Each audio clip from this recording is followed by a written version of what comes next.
Добрый вечер, друзья. Итак, самые значимые моменты в спорте за последние 24 часа.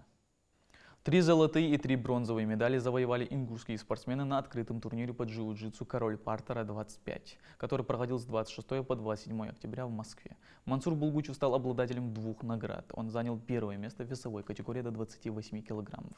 И также он завоевал бронзовую медаль в весовой категории до 27 килограммов. Лиза Хампоева стала лучшей в весе до 52 килограммов. Умар Арцыгов победил в весовой категории до 36 килограммов. Мухаммад Ашиев также взял бронзу в весовой категории до 42 килограммов. По инициативе председателя региональной организации Всероссийского физкультурно-спортивного общества «Динамо» Министерства внутренних дел по республике Михаила Коробкина в регионе состоялось первенство по армрестлингу и поднятию гири. Соревнования проводились в целях пропаганды ЗОЖ, как важного средства повышения работоспособности, повышения уровня физической подготовленности и спортивного мастерства сотрудников органов правопорядка. 36 победителей 2 видов зачета и призеры 12 весовых категорий получили грамоты и медали. Между тем, в командном зачете на первом месте сотрудники МЧС по региону, на втором регионального министерства внутренних дел, а на третьем пограничного управления ФСБ России по Ингушетии.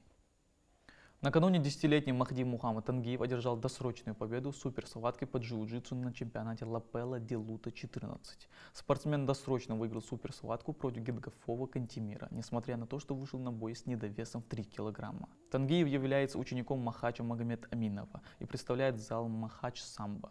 Соревнования проходили в Ростове-на-Дону.